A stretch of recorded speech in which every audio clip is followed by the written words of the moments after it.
Hey, what's up, everyone? Welcome to Free Advice Friday.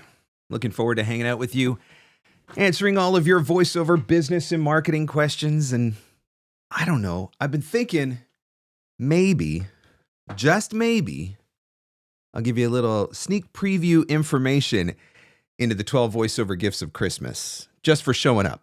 That's my way of showing you that I appreciate you and that I'm grateful that you showed up. So we'll see. We'll see if we get there. But do you really want sneak preview information into the 12 voiceover gifts of Christmas anyway? I don't know. I just thought I'd ask. So, what is going on? I want to talk to you about something right off the top, as I always like to do. We're waiting for people to jump in and join the live stream. And I've been thinking a lot about clips. This is something that I talked about in the recent episode of the podcast. And many of you know that I've had Samantha Damiano working on my Voice123 profile. And Sam has been hounding me for clips, more clips, more clips, more clips. So I don't even know where we're at this point. I want to say that we're around 70 or 75 or I don't know, something like that. There's a lot of clips, okay? There's a lot of clips on my Voice123 profile right now. And Sam has been doing an absolutely amazing job of going through all of those clips and doing her whole optimization thing, like next level optimization, which I'm grateful for as well. But as I was watching what she was doing and seeing the way that she was labeling things, it occurred to me that there is a dual use case for all of these things that Sam has been doing. She's been optimizing everything for Voice123, which obviously that was part of the key that I needed her to do that. I wanted her to optimize everything for Voice123. But what if I took all the work that she was doing and I used all of that keywording and all of that data, all of those tags from my VoiceZam player, which is something that I had never thought about before. So I have slowly been working on doing that, taking everything that she has done, and now I'm starting to retag and relabel all of my demos on VoiceZam. Why not? It's just another form of SEO. I would also say if you have had any kind of optimization done, whether it was for your Voice123 and maybe you did Catherine and Natasha's V123 Pros course and you use the information that you learned from that course to be able to optimize your profile more effectively. Maybe some of you are working with Nikki Schwartz, had her on the podcast recently, and you're going through the process of doing profile optimization with Nikki. Maybe you've hired someone to do profile optimization for you the same way that I did with Samantha Damiano. Or, maybe you've taken the course that Gina Scarpa offers and you've been working on optimizing your voices.com. Wherever you've done it, the point here is that it's completely transferable. So if you have gone through that optimization process on Voice123, why not take everything that you did on Voice123 or everything that you had done for you on Voice123 and apply that to all of the different samples that you are working with on voices.com? Do you have a Bodalgo profile? Why not take and get that done on your Bodalgo profile? All of the samples that you've got on Bodalgo, fill them out with all of the information that you have that you've added to your Voice123. So reuse this stuff over and over and over again. Make it even more purposeful. And then do it on voices.com. And if you've got clips on Fiverr, optimize on Fiverr. If you've got clips on Upwork or any of the other freelance sites, optimize them there. If you've got them on, Backstage or Casting Call Club or, all these different places where you put your clips, why not go through the process of updating all of those clips to represent and reflect all of the tagging and all of the effort that you had put in on your original profile? We'll call it Voice123. And then why not take all of that data and do it on your own website and apply it to your own website and to your own VoiceZam player? Think about it. If a client lands on your website, let's go back. The assumption with Voice123 is that clients are not necessarily looking for brand names. That's not to say that they're not. It's not to say they're not going to look for Nike or Apple or Chipotle or whatever. More often than not, though, what clients are looking for is the type of read. We need a warm, friendly mom. We need the guy next door. We need Morgan Freeman. We want somebody that sounds like XYZ, right? More often than not, that's the kind of stuff that they're looking for. And that is why we've been encouraged to put all of our sample clips on all of these casting site profiles and label them with that kind of stuff. This is my authoritative read. This is my professional read. This is my conversational read. This is my genuine read. This is my authentic read. This is my whatever. If the assumption is that that is what people are looking for, and that is why the casting sites are doing things the way that they are doing, and casting sites don't make decisions like this without data to back it up, then it stands to reason that if those same people are landing on your website, those same people are probably not wanting to just see commercial demo. And that's how it's labeled. Or Nike, Apple, whatever. They want to see Nike, cool hip. They want to see Apple, friendly conversational. They want to see whatever. Name the brand, name the type of direction. So why not apply all of this data that you've already got to your website? So that was what I was thinking anyway. And so then I realized, okay, Sam has done an absolutely incredible job at optimizing my profile on Voice123. Why not take all of that work that she's done and apply it in other areas as well? Hence, now I'm starting to update my VoiceZam player. So just something that you want to think about, something that I wanted to mention because I think it's something that you should probably be thinking about doing if you're not already doing. And making sure that you're taking advantage of everything. Get this stuff to work for you. So with that in mind, I'm looking forward now to hanging out and answering your questions. I mean, ultimately, that is what I'm here for, right? I am here to answer your questions. So if you've got voiceover business and marketing questions that you would like to ask and get answered, let's do that, shall we? So if you do have a question that you would like to ask, all I would ask is that you type it in the comments, put a Q beside it, makes it a little bit easier to pop out for me to find it on my screen once the chat gets going. And I'm certainly happy to hang around and answer as many questions as I can today for Free Advice Friday. That's what this is all about. Thank you to everybody who's joining. Let's see who's here. Silky Camo, Kyle, welcome. Carol's here. David's here. So questions are starting to pop up. So we shall start to answer some questions on Free Advice Friday. And like I said, maybe at some point, give you a little bit of a sneak preview into the 12 voiceover gifts of Christmas. But again, you got a question you want to ask and get answered, put that Q so that I can see it. All right, let's see. With the speech-to-speech model of AI voices, aren't we just going to be reconsidering the importance of interpretation? Can you clarify what you're asking? I just want to make sure that I fully understand the question that you are asking. So with the speech-to-speech model of AI voices, aren't we just going to be reconsidering the importance of interpretation? If you could clarify, and then I will try to give a better, more intelligent answer to that question.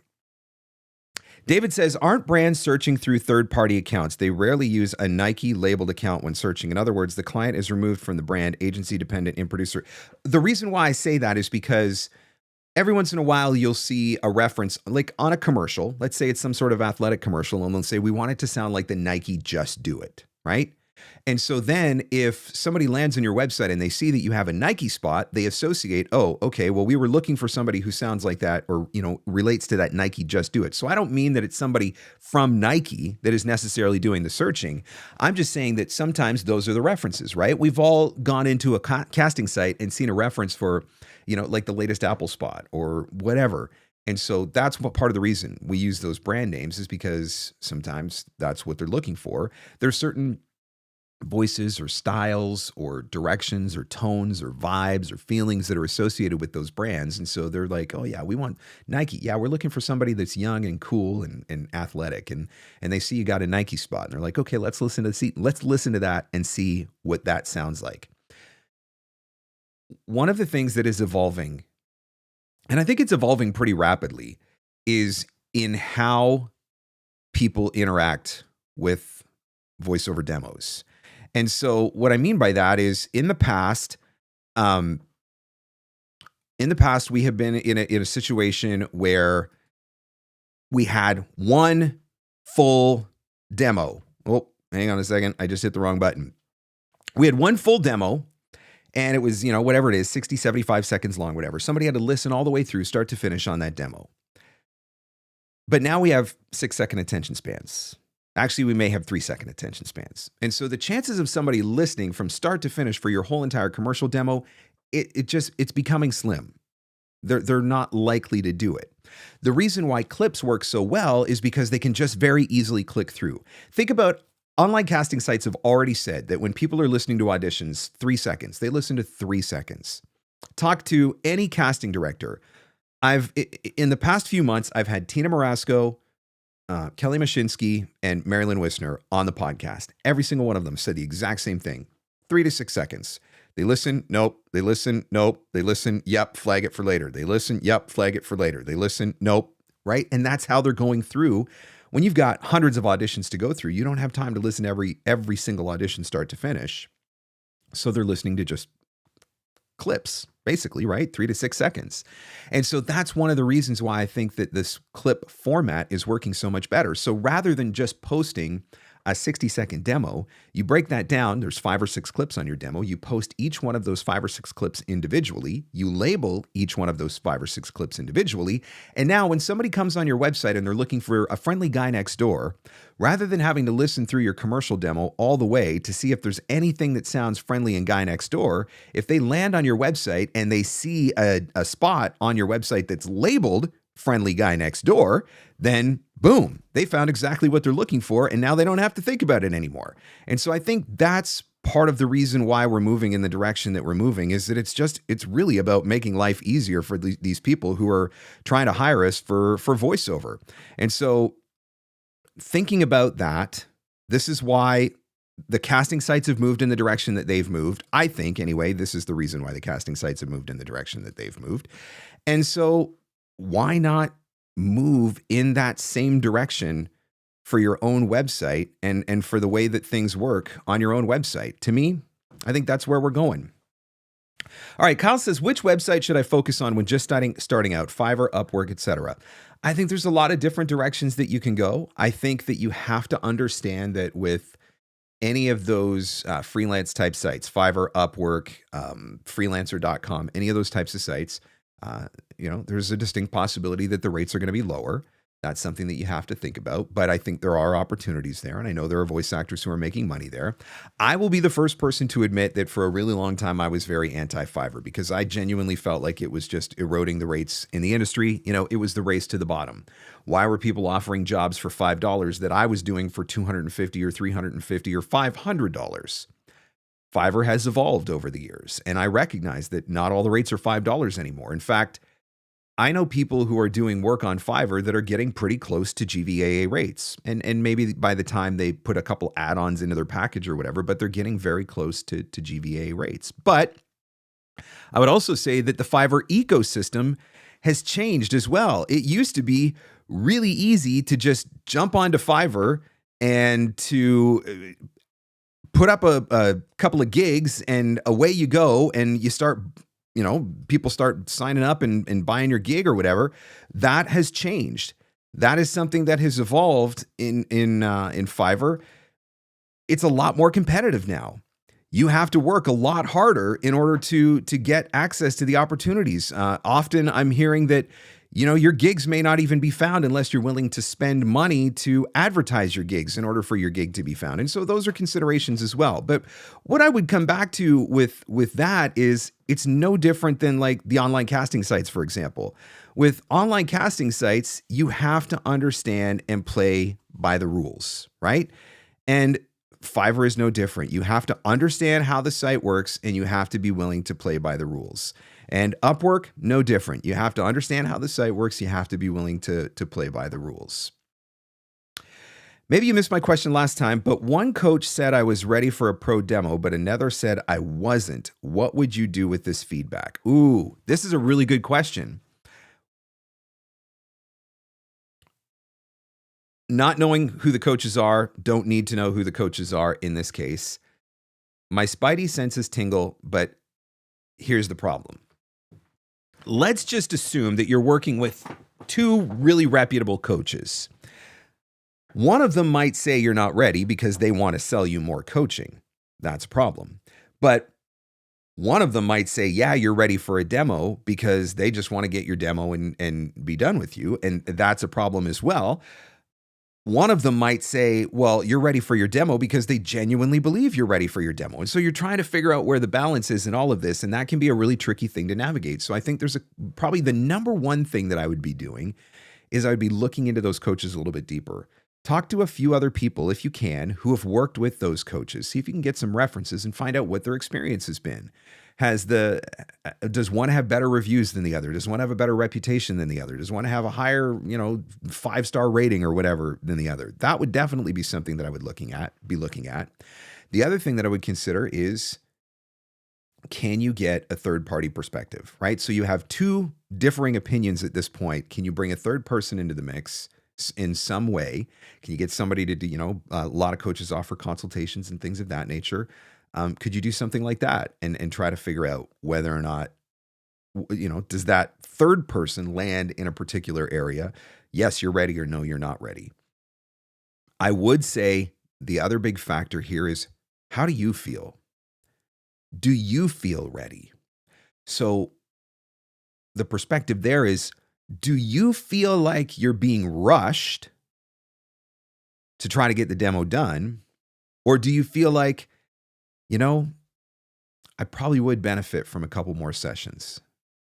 That is, to me, everything else aside, that to me is one of the most important factors here. Demos are not cheap.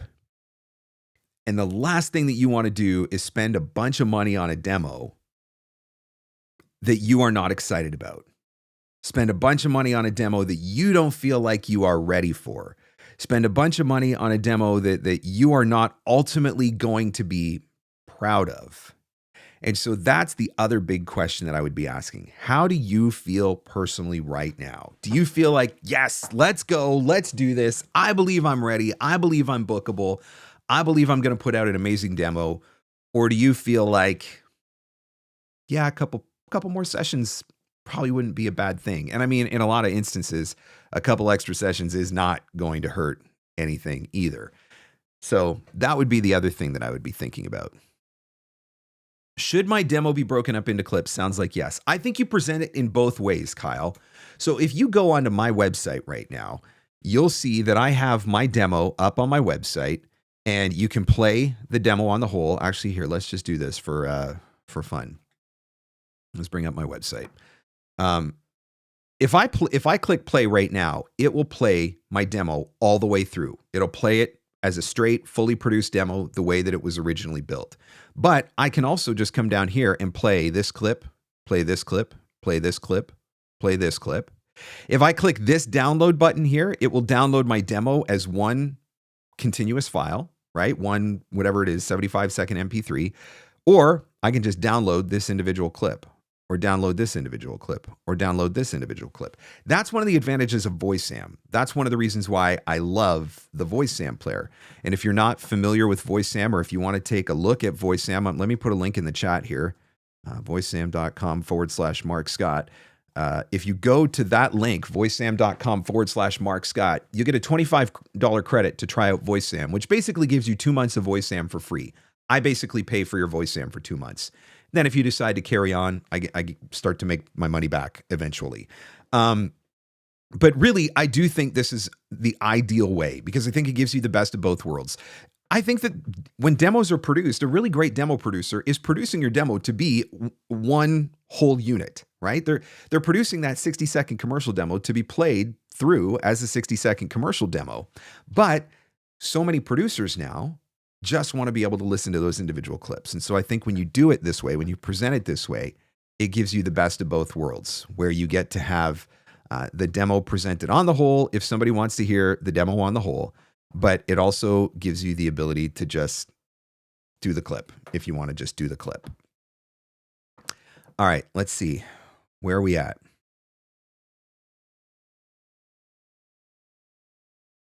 I'm in my third week of private coaching with Tina, and she definitely stresses the importance of that first line. Man, the first line, Tina says it, Kelly says it. Kelly said it over and over at Mavo on the weekend. Mary Lynn says it as well. The first line is the most important line in the commercial. And more often than not, what they're saying is everybody's first line sounds exactly the same. Everybody's opening it up the same. One of the things that Kelly actually was saying at Mavo was, if you do your first take by the specs, right? You give me what you think the specs are asking for. And then your second take is like where you take a chance, right? You go creative, you use your artistic flair, whatever. What Kelly was saying was many times you should probably put that first take or that second take first, because that's how it's going to stand out. And then you've still got your safe take as well, which will be, second on the MP3. And so that's something to think about. I'm not familiar with VoiceZam. Can you talk a little bit about what it is? That's what it is right there, Carol. This is the player. It's the VoiceZam player. So it's a player that you can embed on your website. But the way the player works is, rather than uploading a full 60-second demo, you break that demo up into individual clips and you upload each of the clips. So I uploaded these 5 clips individually. And then it puts them together so it can be downloaded, one across the board, one full demo, or it can be clipped. Now, this demo I haven't actually updated yet, but if I click over I'm clicking on the wrong thing. Sorry. If I click over here, so you can see here, Yellowstone supervolcano, and then I have it. You can't actually see it because it doesn't show on the screen, but actually there, when I do the pop-up there, it shows Yellowstone supervolcano, intense, gripping, natural disaster. It's got all these different keywords that pop up. If I come down here, puppies make you high, conversational, real, Animal Planet, right? It's got all these different tags behind it that are included in the demo. Library of Alexandria, revealing, powerful, history, History Channel, PBS, BBC History, right? So all of these things, all of these tags are now attached to that file as well. And so it's in how it's presented. If I come over here to the e-learning one, you can see my e-learning is literally labeled. This is my casual conversational. This is my corporate authoritative. This is my formal instructional. This is my casual instructional, right? So it's in how you, part of this is it gives you an advantage in how you label your players. And this is all giving me SEO juice right now, because the player actually does get indexed by Google. And so there's obviously a big advantage to that as well. All right, let's see. I'm trying to get to as many questions as I can. If I miss a question, I do apologize. Let's see, where are we? Is there a website that I can host my files, samples for free, less money? SoundCloud needs to be integrated with the website too. Hosting specifically where you can play them from your website, I'm not sure, but you could certainly post them in a Google Drive, or you could certainly post them in something like Dropbox and have them downloadable from there. I don't know if there's a way that you could put them on Google Drive or Dropbox or something and embed a player on your website, though. I'm not sure about that. But a lot of websites, like, if you do Wix or Squarespace or stuff like that, and sites like that, WordPress as well, there's player plugins that you can get. So you would actually host your audio samples on the same server as your website, and then you would use a player plugin in order to be able to make all of those clips playable. And granted, I am not a website expert or guru by any stretch of the imagination, but that's my understanding of how it works. But there are definitely a lot of different players that are available. VoiceZam is just one example. I think VoiceZam is probably around $12 a month. If you want to subscribe to it. It's got a lot of different features on it, a lot of different things that you can do with it. What you're seeing on my website is just, that's just the basic player right there. You can click on any of these buttons and it will load, right? So if I click on commercial, it loads my commercial. If I click on corporate narration, it loads my corporate narration, right? And again, see, conversational, upbeat, trailer style awards video, confident technical, right? So it's telling you what kind of read it actually is. Same thing here, right? This is telephony demo. This is the professional and trustworthy. This is the friendly and promotional. This is the calm and reassuring. This is the casual and smart, right? And the brand names are listed there as well, casual and smart, Dropbox, friendly and helpful, Home Depot, right? So the brand names are still listed, but chances are when they come, they're looking for, oh yeah, I really want to have a friendly conversational voice on my system. And so then they go and they, find the friendly conversational voice on the demo player. All right, let's see.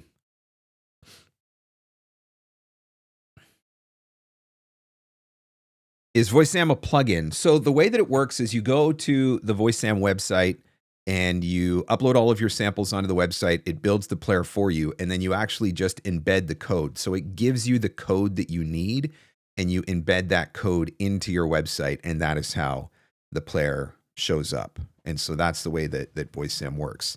And like I can show you this as well. So this is my main page, but I also have genre pages. So if I go to documentary, if I go to my documentary page, that demo loads first. If I go to my commercial page, my commercial demo loads first. If I go to my telephony page, my telephony demo loads first. And so that's one of the other advantages, because it's so customizable, and because it's code based, you can customize it for, you can put in your brand colors and all of that sort of stuff. You can change the shape and design of the player a little bit as well. So it's pretty versatile too.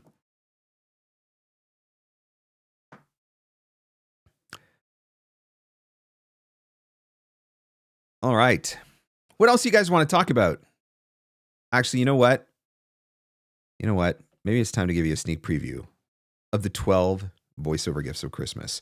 So for those of you that aren't familiar, every year I run a contest called the 12 voiceover gifts of Christmas. And I reach out to all the amazing people that I know in the industry, all of the amazing people that are in my network in the industry, and I collect prizes from them.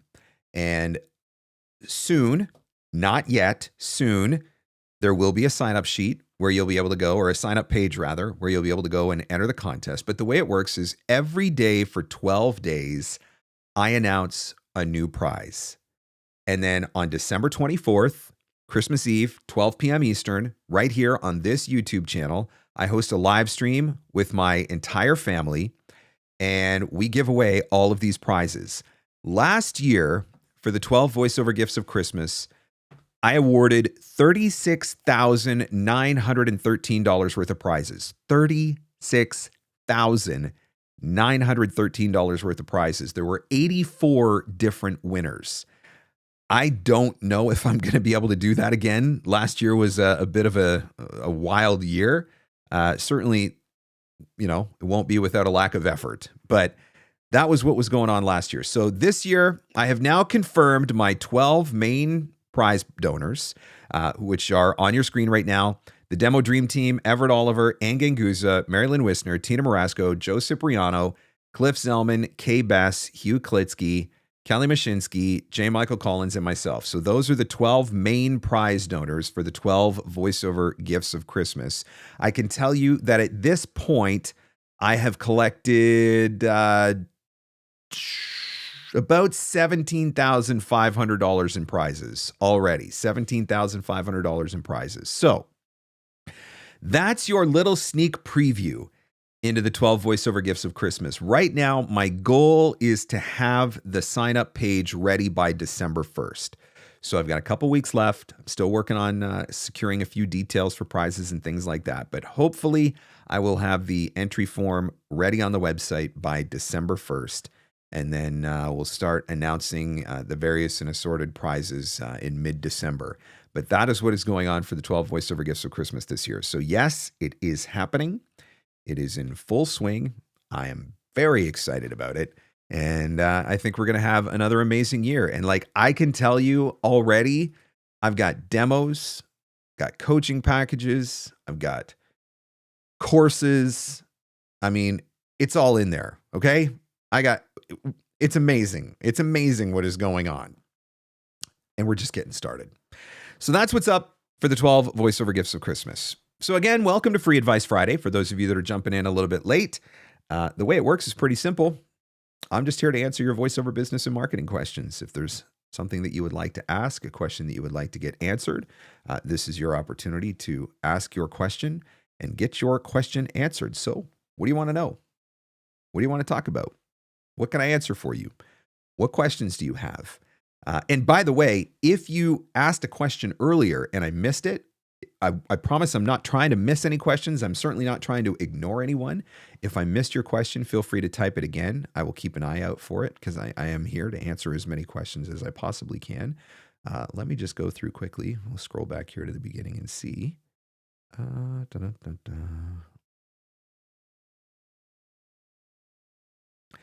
David says, I like the reuse idea from one optimized platform. Why not, right? If somebody's already optimized all of your samples for Voice123, you can so easily apply that to voices.com or to Bodalgo or to your own website and vice versa, right? Maybe you've got your samples uploaded and optimized on voices.com, and you can certainly transfer that back and upload that information, that data into any of your other online casting profiles as well.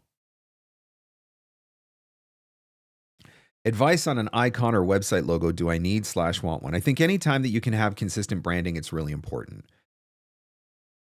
Do I think that a voice actor, that there's any voice actor out there who has booked voiceover work specifically because of their logo? Probably not.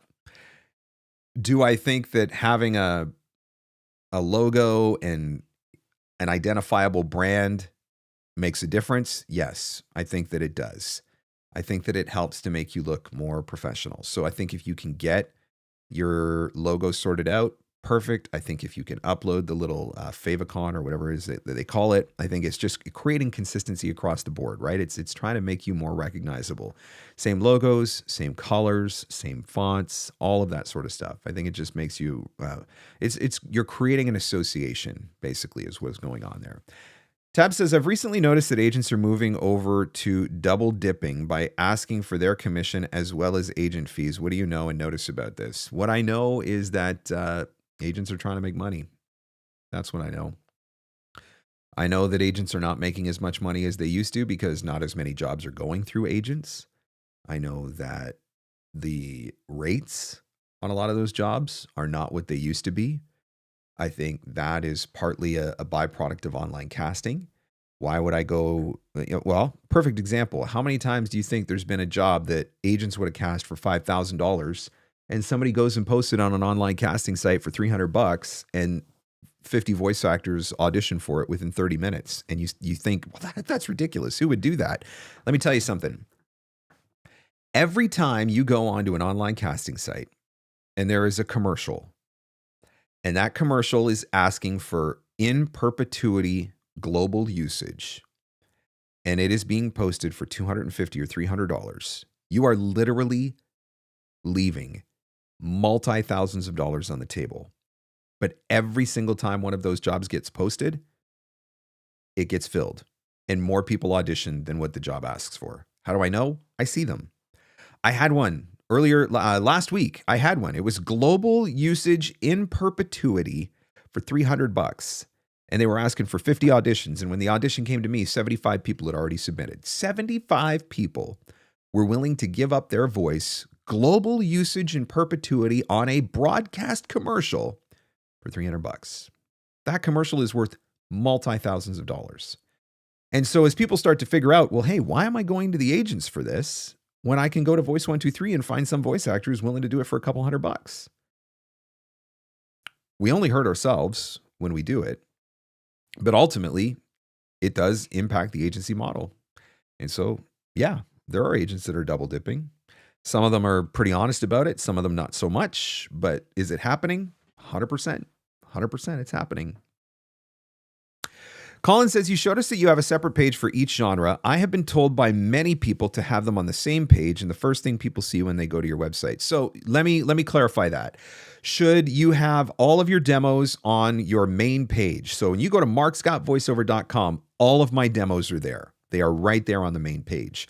But I've added secondary pages that are expressly for individual genres. So you go to my e-learning page, my e-learning demo is going to load, tells you a little bit about my e-learning work. It's dedicated to e-learning. So if I'm marketing to an e-learning company, I will send them to my e-learning page first, rather than sending them to my main homepage. If I was marketing to a company for telephony, for example, I would send them to my telephony page first. And that is where they would go. If I was marketing to I don't know, well, if I was marketing to a realtor, I would send them to the real estate page. So they get that demo, they get information about that services. So do you put everything on your main page? Yes, absolutely. Is there an advantage to having additional genre pages? I think there is. I think there is for strategic marketing purposes. And I also think there is for SEO value. Guys, I want to tell you about this. Booked for the holidays. I taught this class twice this week. So what I promised was that there would be a dozen different fun and unique ideas for marketing yourself this holiday season. What I delivered was, I think there was 14 ideas in the main class. There's an additional PDF document that everybody gets access to, that everybody that signs up for the class gets access to, with 14 additional ideas. So now we're at 28 ideas. And then there was a 30-day December marketing challenge. So literally a 30-day holiday-themed marketing challenge, which also came with a whole bunch of extra ideas as well. And so by the time you're done, you've got a few dozen different fun and unique ways to market yourself over the holiday season. Now, I was offering that class for $47 if you showed up and attended live. The live stream, there was a live version that happened on Tuesday, and there was a live version that happened on Thursday. And then after the live version, the price goes up to $97. Here's what I've got. I put a link in the chat. If you go to that link, you still have an opportunity, because you are here on Free Advice Friday. I'm not sharing this link anywhere else. You have the opportunity to go and buy the class for $47 this weekend. The price will go up to $97. It was a 1-hour class. You'll get access to the complete video recording. It's already online and ready for viewing. You'll get access to that bonus document, which has 14 additional ways to market yourself this holiday season. And then you'll also get access to the Christmas Marketing Challenge, which has 31 different ideas. So basically one marketing task every day for the month of December. You'll also get access to that resource. So go to that link, grab yourself a copy of Booked for the Holidays, and save yourself $50. Tons of fun and unique ways to market yourself this holiday season. Okay, what else? How vital are social media posts to a successful VO career? I think it's important. I think there are people who would disagree with me on that. I think there are people who don't think that it is as important, but I do think that it's important. I think that anytime you have the ability to put yourself in front of a potential audience of buyers, there's value in that. I think that social media gives you a place where buyers can get to know you on a slightly more personal level too. That's why I talk about more than just voiceover on my social media. I think it gives you the ability to showcase your skill. It gives you the ability to talk about what you're working on. It gives you an opportunity to let clients know what you can do for them, how you can help them, how you can serve them. I do think there's a lot of value. Now, do I think that you have to have social media in order to book voiceover work? No. Do I think that social media can benefit your voiceover business? 100%. At the same time, do I think that social media can hurt your voiceover business? Yes, also 100%. This is something we got into at the panel. I was on the business and marketing panel at Mavo a couple weeks ago at the Mavo conference, and we talked about this. I guarantee you, okay, this is not an opinion, this is fact. I guarantee you there are businesses, brands that will search a voice actor's social media before they hire them. The last thing that a company wants in 2025 is to end up working with a voice actor who becomes the voice of the brand, only for someone to go back and find out that that voice actor said something incredibly controversial or incredibly inappropriate or whatever. And now that reflects back on the brand. They do not want to go down that road. Does that mean that everybody is checking you out on social media? No, I don't think it means that everybody is checking you out on social media. Does it mean that there are certain instances where you are going to get checked out? Yes, it absolutely does. And so social media can help you because you can be found, you can be visible, it can give people the opportunity to get to know you, but social media can also hurt you if you are someone who is very opinionated, very controversial, if you're very angry, freedom of speech means that you can say what you want to say, but freedom of speech does not mean freedom from consequence. Let's take politics just for the fun of it. Politics can be a very controversial, very divisive topic. You're free to say whatever you want about politics, regardless of what side of the fence you sit on. That is your freedom and your right to say that. But it is equally a brand's right to choose not to hire you if you say something controversial that isn't in line with that brand. And so that's the consequence. So that's the chance that you take. So you got to be careful how you play the game. It can help you, but it can also hurt you. No question. Thank you for that. Give a like, folks. This is great content. I would appreciate that. If you are enjoying the live stream right now, hit that like button. Don't forget to subscribe to the channel as well. Get notified anytime that I'm going live for Free Advice Friday. I try to do these things as often as I can. And then, of course, if you're jumping in, maybe you jumped in late, you missed the first part of the show, you will be able to go back and watch the replay later. I also go back and add chapter markers so you can go back and see exactly the questions that were asked and answered throughout the live stream. So it makes it a little bit easier for you to consume as well. How often are you posting the mini documentaries on LinkedIn? I'm trying to do once a week. I was trying to create two a week. I was trying to create 2 of the docushorts a week, and it was a lot. I was having a hard time keeping up, and so I'm kind of back to 1 a week right now. So I try to post a new one every week, and then I stagger them. There are certain ones like the Remembrance Day one that I did for Remembrance Day / Veterans Day, Canada, US. That one I posted everywhere. I posted it on YouTube, LinkedIn, TikTok, Instagram. I posted them all at the same time. But often I will post it on YouTube one week, and then I'll post it a different week on Instagram and a different week on TikTok. So I'm trying to stagger them out so that they're, extending the life of them a little bit longer. But yeah, right now I'm creating a new one every week.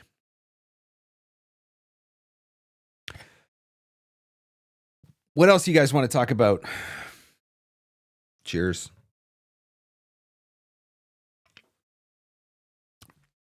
The only doctor I trust is the pepper man.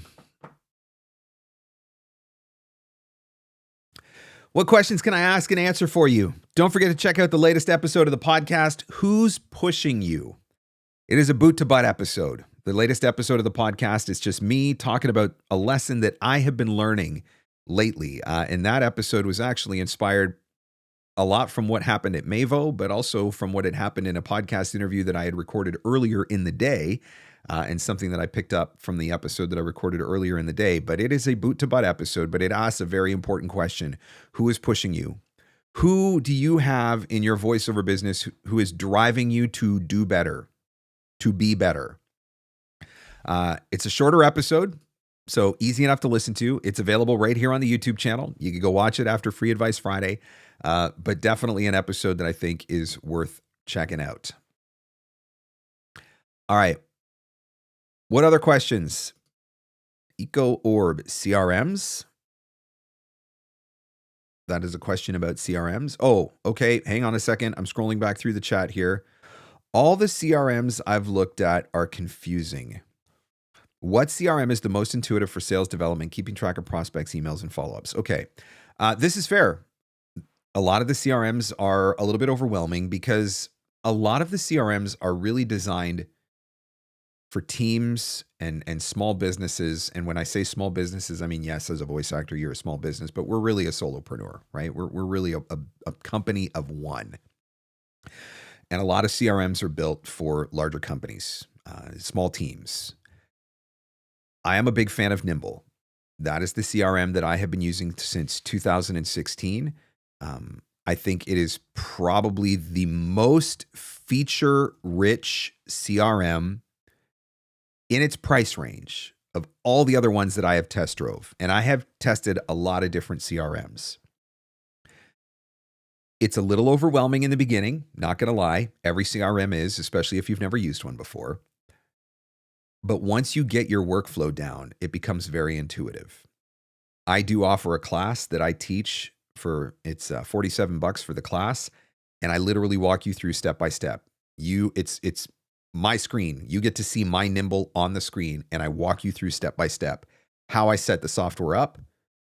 So I go through the initial setup process, all of the different settings that are involved, and then I walk you through how I am using all the different features that are inside of Nimble. And that is a course that I continually update. So it's been updated, multiple times over the years. Nimble does a lot of webinars, which are really helpful, a lot of free webinars. They have an incredible YouTube channel, incredible backlog of content on their YouTube channel. And not just how to use the CRM. Like, they do sales training, and they bring in experts in different fields and teach you about marketing and social media and all of these different things. And so they're an incredibly supportive company, I think, for their customer base. But yeah, of all the ones that I have played with, that's the one that I like the best. I just put a link in the chat. It's nimble.com/Marc Scott VO. Nimble.com/Marc Scott VO. If you go to that page, this is what it looks like. You get a special 30-day trial. So that is a fully functioning 30-day trial. And you'll notice here, you do not have to give a credit card to do the trial, which is huge. Most places don't do that. Most places take your credit card, and then you have to remember, if you decide that you don't want to continue, you have to remember to turn off your subscription. That is not how Nimble works. So again, it's nimble.com/Marc Scott VO.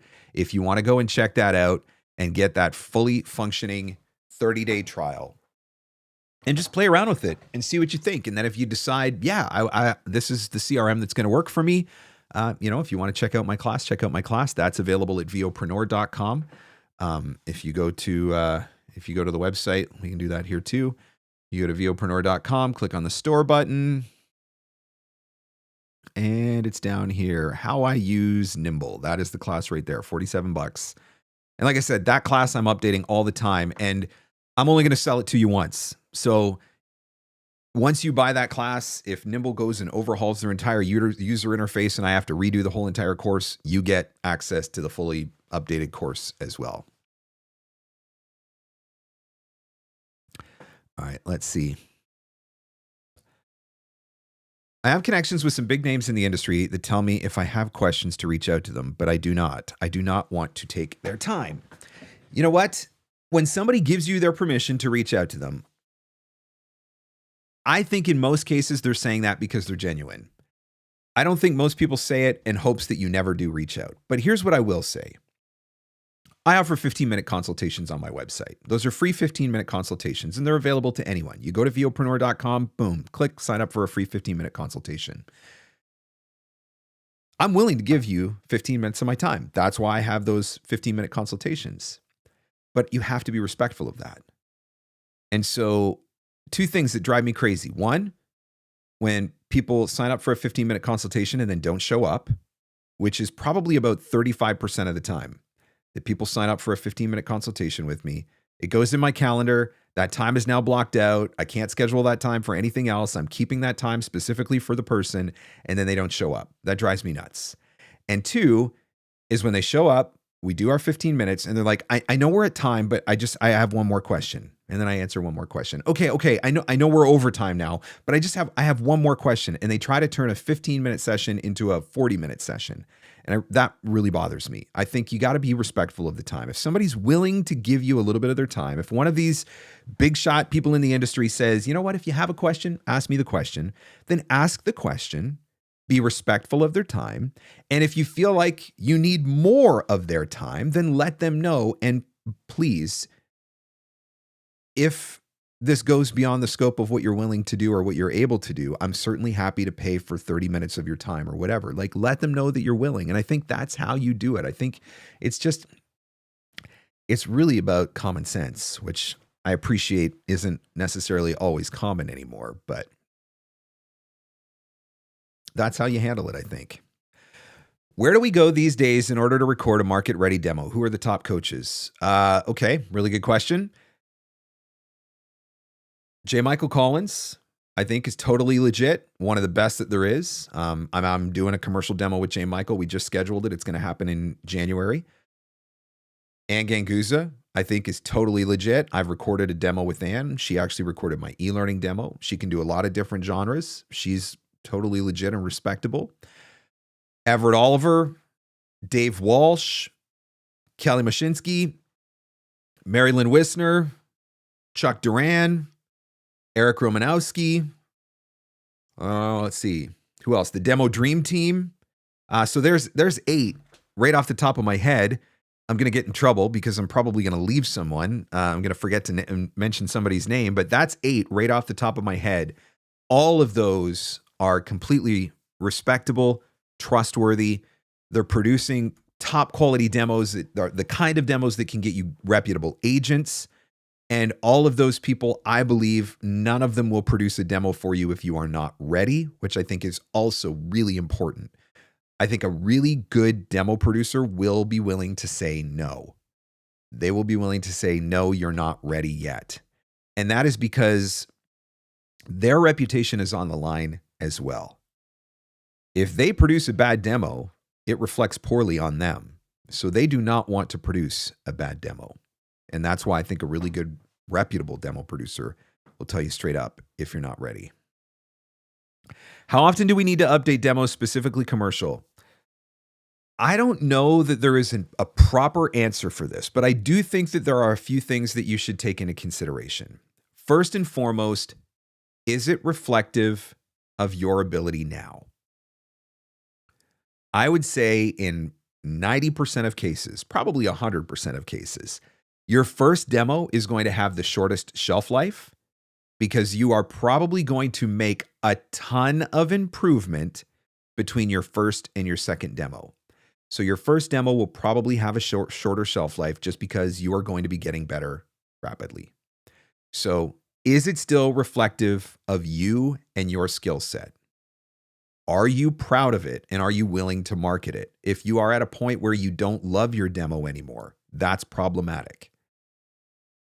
Then you need a new demo. Does it have anything on it that is timed and dated? You know, one of the mistakes that I think some people made was in 2020, they were recording, we'll call them COVID demos, but they were putting stuff in that spoke about COVID or spoke about lockdowns or things of that nature.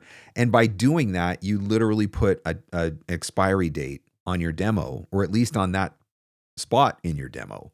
So being cognizant of what are you going to talk about in your demo? What is the subject matter? Is any of this no longer relevant? Is that company still in business? Did I mention an automotive, did I do an automotive spot and that model is no longer available? Or did I talk about a feature that doesn't exist anymore or whatever? So I think that's a factor. And then I would say, is it reflecting what is booking right now? I think that's really important too. And so you might have a commercial demo that lasts you a year. You might have one that lasts you 2 years, 3 years, 5 years. Who knows? But those are some of the things that I think that you need to be taking into consideration. On average, a demo I would assume is still around $1,000 or so. Commercial demos with any of the people that I just mentioned, so those 8 names that I just mentioned, I would say on average, those are probably $2,500. Some are going to be a little bit more, some are going to be a little bit less. On average, though, I would say that you're probably going to be spending $2,500 US for a top-notch, like high-end commercial demo. Non-broadcast demos tend to be a little bit cheaper, but that's also because they don't require the same level of production and mastering and whatnot that a broadcast demo, like a commercial or a promo, would require.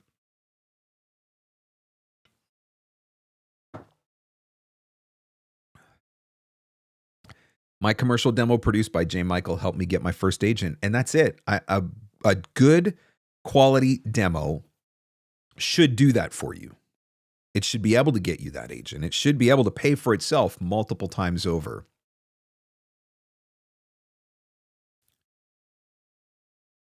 Why is it taboo when figuring out which coach to coach with to ask about how much money they make in VO only income, how much they make in VO income, and how much does their top 3 students make? Is it taboo? I don't know. I mean, if you walked into a company tomorrow and applied for a job, would you be asking how much money the CEO makes or how much money your boss makes? Like, how much does my direct report manager make? So I think I don't know if taboo is the right word. I mean, maybe it is, but I think there's an element of that. I think that there are also a lot of coaches who are coaches. That's what they do. They coach. Some of them are not necessarily active in voiceover anymore because they coach. And I don't think there's anything wrong with that. Some people are better coaches than they are voice actors. Some people are better voice actors than they are coaches. That's just the nature of the beast. I'll be the first to admit that I am so much more passionate about coaching. I love doing voiceover. I'm excited about doing voiceover. I love getting in the booth, but I really love helping my students. I really, really love helping my students. And so what difference does it make how much money somebody's making in that regard if they're bringing that passion to the table? I would say to ask how much their students are making, I think, I don't know that that's necessarily a fair question because I will speak to me personally. I teach business and marketing. I will teach you what you need to know. We will build marketing strategies for you. I will walk you through step by step. I have zero control at the end of the day over whether you do it. I have zero control over whether or not you do it right? I can give you all the strategies and tactics, but if you go off and do your own thing, if you're like, okay, that's what he said, but I'm going to do it like this, well, is that now a reflection of me or a reflection of you? And I don't mean you personally. I just mean generally speaking. Is that a reflection of me or is that a reflection of the student? Well, that's a reflection of the student. And so I think there's a lot more nuance to it than just how much money is whoever making. That's my opinion anyway.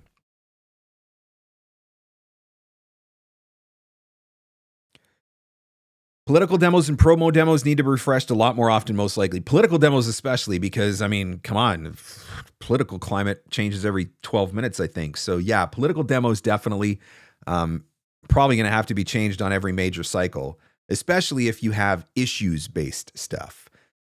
Or if you're talking about one side or another side, but now that side's no longer in power or that side is in power and they weren't, or excuse me, there's so many different variables that factor into that. So yeah, for sure with political, they have to be updated more frequently. But I would also go back to clips. This is why clips are so great. Maybe you don't need to update your entire demo. Maybe on a political demo, for example, maybe you just need to update 1 or 2 spots, right? Maybe you just need to get a couple new clips put in your demo.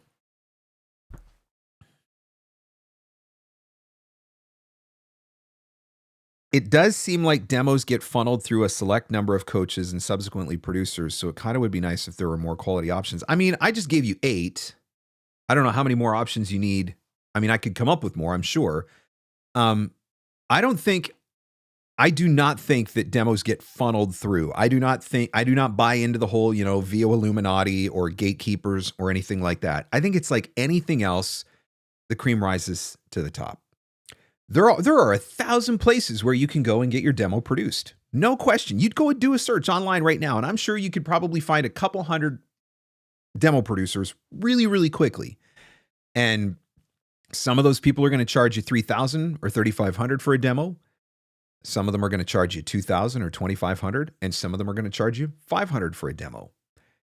And that $500 demo is probably going to be reflective of a $500 demo. And that $3,500 demo is going to be reflective of a $3,500 demo.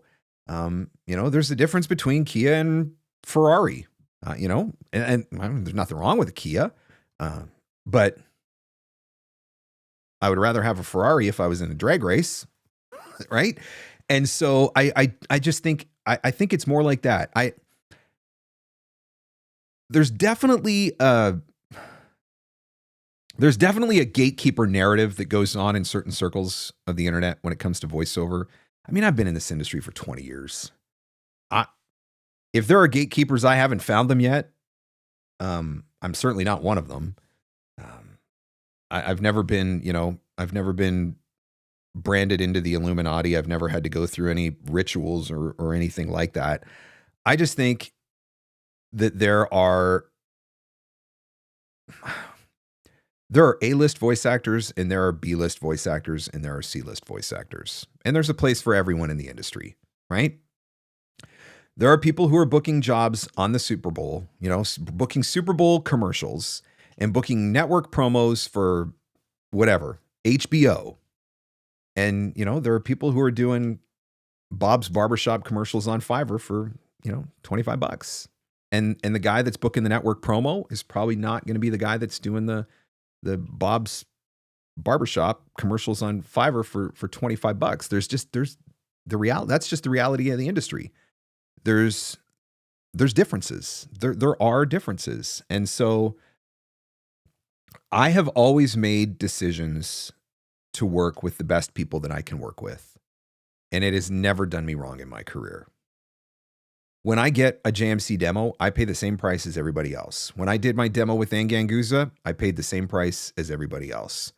When I did my documentary demo, an in-show narration demo with Tom Pinto, which was an award-nominated demo, I paid the same price as everybody else.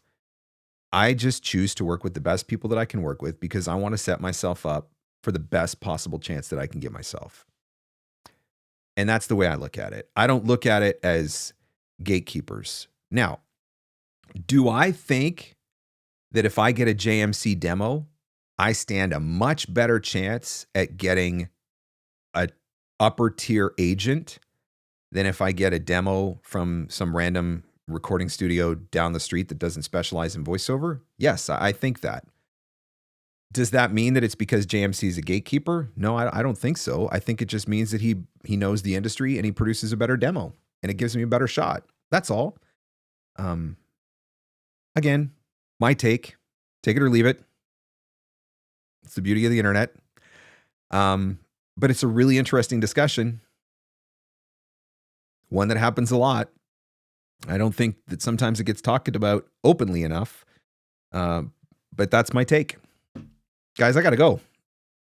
Time flies when you're having fun. I didn't realize it was already after 2:00. I got to get ready for a session. Thanks for hanging out. Thanks for hanging out on Free Advice Friday. I appreciate it. Okay, look, is there an old boys network? If there is, again, don't know it, and I'm not a part of it. And I'm an old boy. See this? Gray. Old boy. I don't think there's an old boys network. I genuinely don't think there's an old boys network. Are there people who have been in the industry for a long time who are networked and connected with each other? Sure. But you could just as easily say that about any industry and any business. Does that mean that those people who have been in the industry for a long time hold all the keys to the kingdom? I mean, crap, I've been in the industry for 20 years and I can promise you right now, I hold no keys to no kingdom. But, I could call JMC if I wanted to and say, hey, what's up? But that's just because I've been around for a while and I know him and we've worked together and there's a mutual respect there, right? I can, when I call Marilyn Wisner and say, would you like to be on my podcast? It's not because I've got, secret strings that I pull. It's just because I've been around for a while and I've built a good reputation. And when I call Marilyn Wisner and say, do you want to be on my podcast? She's like, yeah, I want to be on your podcast. Like, she doesn't say, can I see your Illuminati card first, please? Like, I can't communicate with you unless I have your Illuminati card. Like, I just don't think all this stuff exists. I mean, maybe I'm totally wrong. And if I ever find out, trust me, I'll be the first one to let you know, because that's how I built that's really where I built some of my notoriety in the beginning, was calling out the crap that I saw happening with, certain situations. So if I find out that there is a VO Illuminati, I will definitely let you know, provided they don't kill me first, I guess. I just don't think that's what's going on. I don't think that's what's going on. I think there are just some people in the industry who are the best at what they do. The best coaches, the best demo producers, the best casting directors, the best voice actors. I think there are just people who are the best at what they do.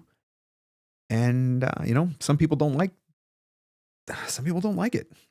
I would not, I would rather look at them and say, how do I get to that level? How do I get to be at that level, working with that producer, working with that coach, working with that casting director, booking those jobs, getting on that gig?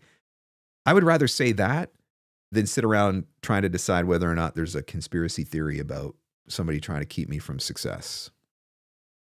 I mean, I'm a coach. If I was trying to keep people from success, it would be really stupid for me to be a coach. My whole mission is to help people get to a level of success. If JMC was producing all of these demos and those demos did nothing for anybody, right? Like everybody goes out and gets a demo, nobody books a job, nobody lands an agent, nobody levels up, who the heck is going to get a JMC demo? I mean, the reason why everybody's getting JMC demos is because they're making them money, they're landing them agents, they're getting them access to opportunities. That doesn't sound like somebody who's holding anybody back. That sounds like somebody who's opening up doors. And I think there's a lot more of that going on than there is of gatekeeping. Again, my opinion. And I'm open to evidence that says contrary. Okay, I really do have to go because I got to do a coaching session. Thank you guys for hanging out. Let me quickly look at my calendar. What's going on next Friday?